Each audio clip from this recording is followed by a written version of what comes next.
I moved across the country for my fiancé, then found out the proposal was just for a green card. I left silently and watched his life implode. I, 30 female, broke off my engagement with my ex, 29 male, after 3 years, 3 life-altering, disorienting, soul-stretching years. We met in a different state, a completely random place neither of us lived in. I was on a short trip with friends. He was attending a work conference. It wasn't even supposed to happen, this whole story, us. But you know how it is. Sometimes fate doesn't gently tap you on the shoulder. It body slams you and dares you to walk away. He was magnetic, charming, charismatic, funny in that way where you feel like only you get the joke. He made me feel seen from the very beginning, like every conversation was charged with some electric undercurrent. I hadn't felt that in a long time. We were both from opposite ends of the country, me on the West Coast, him on the East, but something about that made it feel even more exciting, more fated, like we were beating the odds just to be together. We fell into a long-distance relationship almost instantly. The 1.5 years we spent apart were full of glowing screens, FaceTime every night, endless texting, voice notes, flirty emojis, and promises. So many promises. He wanted to marry me. He saw me in his 5-year plan. He'd visit my family. We'd get a golden retriever and name him something goofy like Captain. It was intense. And I loved every second of it. At least, I thought I did. During breaks from school, I'd fly out to visit. I was in a very specialized, non-transferable academic program, so I couldn't leave. But I made it work, scraped together money for tickets, juggled assignments on the plane, anything to spend even just a few days with him. Each visit was a high. He'd clean the house, pick me up at the airport with flowers, spoil me. The energy was always perfect, probably because we were both performing our best selves. And I had those rose-colored glasses superglued to my face. I saw the red flags. The way he could be impatient with service staff, how he shut down during arguments, the possessiveness when I texted male friends, but I rationalized all of it. No one's perfect, I told myself. At least he doesn't hit me. Fast forward to me finishing school. I sold my car, quit my job, packed up everything I owned, and moved across the country. I was scared, but also hopeful. This was the grand gesture. This was our love story becoming real.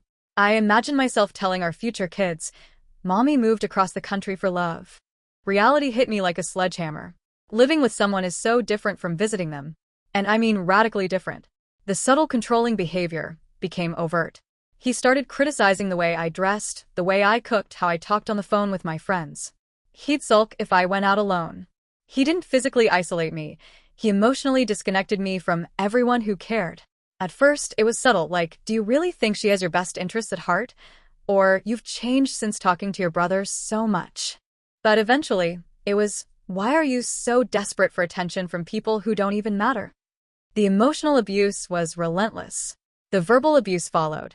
Then came the financial control. He managed the money and treated it like a favor when I needed anything. I started feeling like a prisoner in my own home. Slowly but surely, he chipped away at everything I was.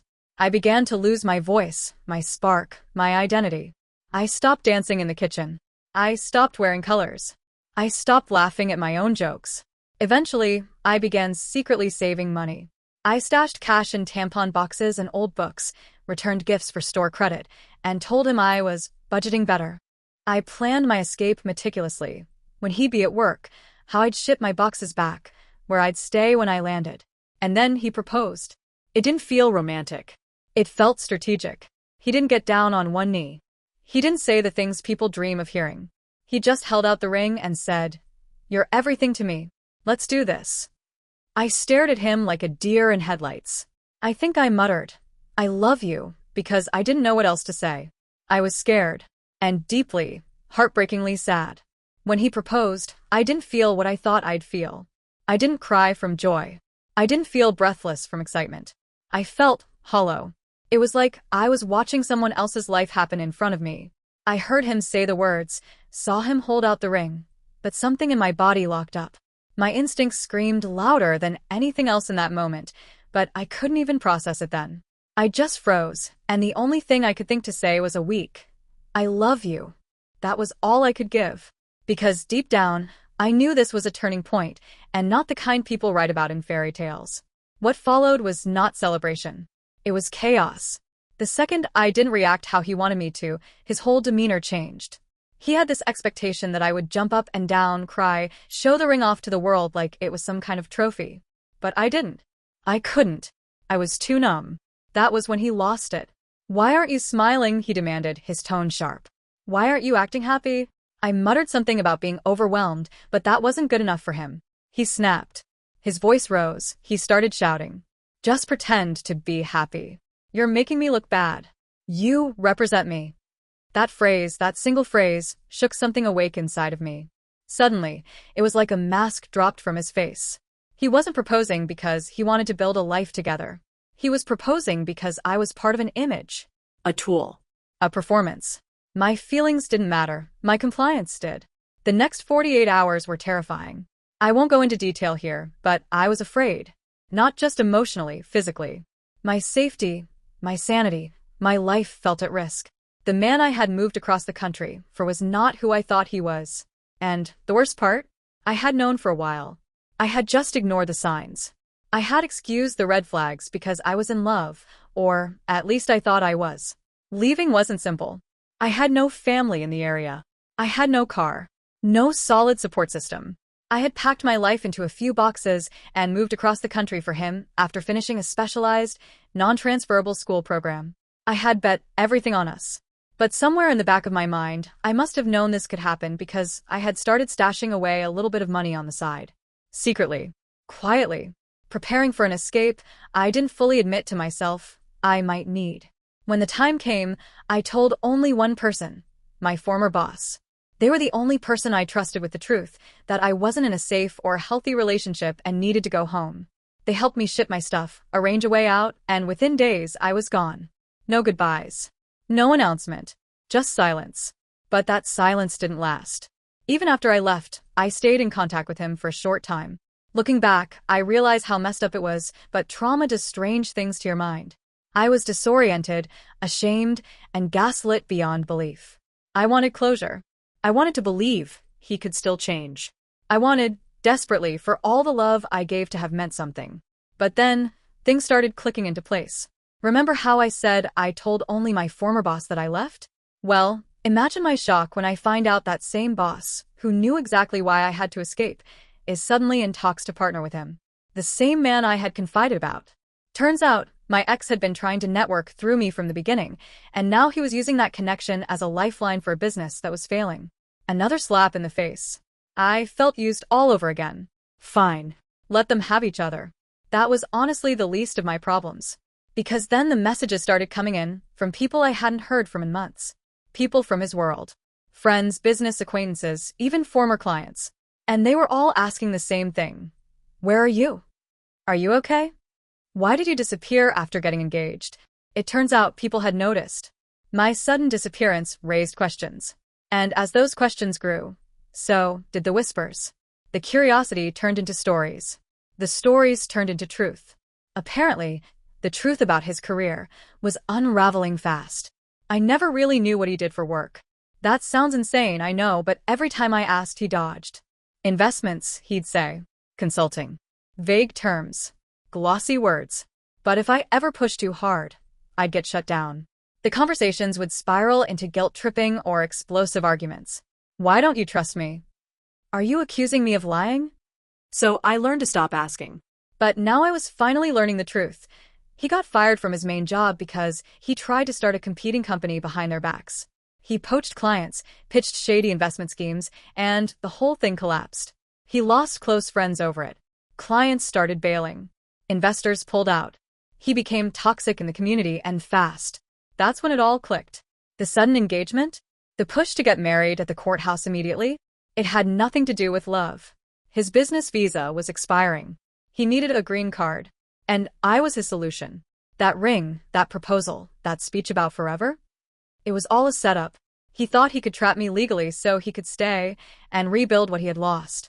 I wasn't a partner. I was an asset. A pawn. A ticket to survival. Realizing this was like waking up from a 2-year fever dream. I had given up everything. My car, my job, my home state, my friends, to be with a man who was using me like a chess piece. My heart broke all over again. But this time, it came with rage. Clarity. And finally, freedom. Now, a year later, I'm back in my home state. I've rebuilt so much of my life. I have a new job, new friendships, and a sense of self I didn't realize I had lost. Most importantly, I'm in a relationship now that feels peaceful, quiet, safe. It's not a roller coaster, and I had to unlearn a lot to accept that peace isn't boring, it's healing. After I left, I didn't blast it on social media, didn't call his friends or mine, didn't even tell most of my family the full story. I was done, like emotionally, physically, spiritually tapped out. The silence was my closure. I just wanted peace and to never have to explain myself to anyone again.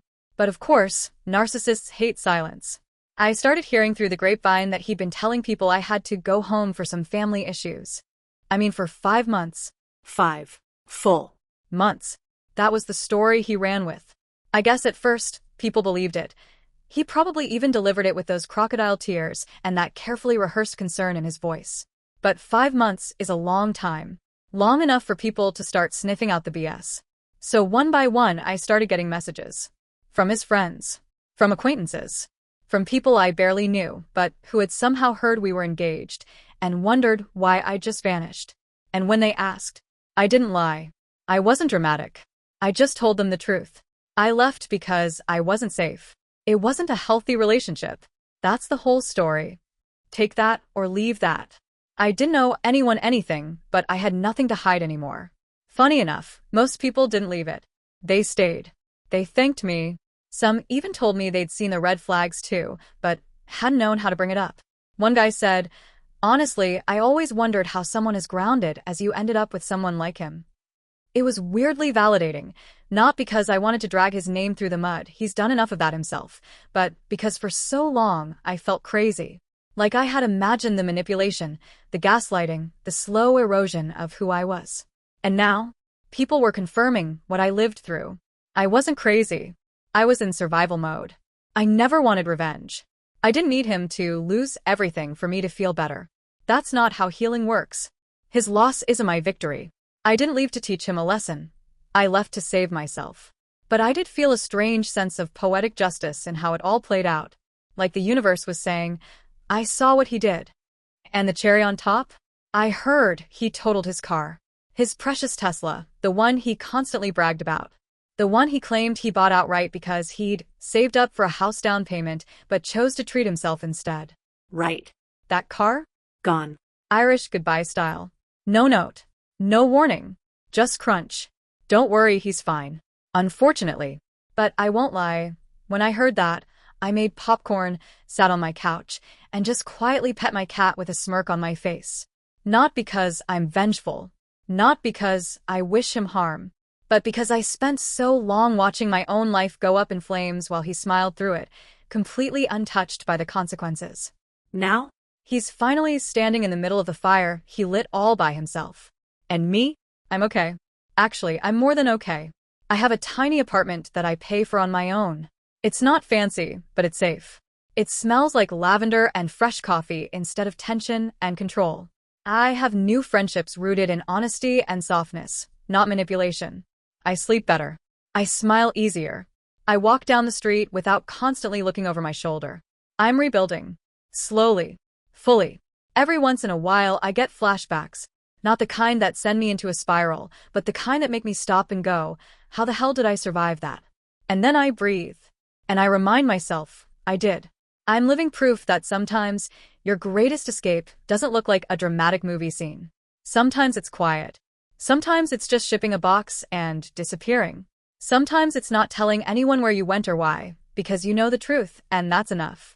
If you're in a place like I was, I just want to say this. The longer you stay, the more you shrink. The longer you pretend it's okay, the harder it becomes to remember what okay even feels like. But there is a life after them. A life where your laugh comes back, your spirit uncurls itself from the tight ball it had to become, and you start to feel like a person again, not a pawn. You don't have to blow up their world to save your own. You can just walk away. Silently.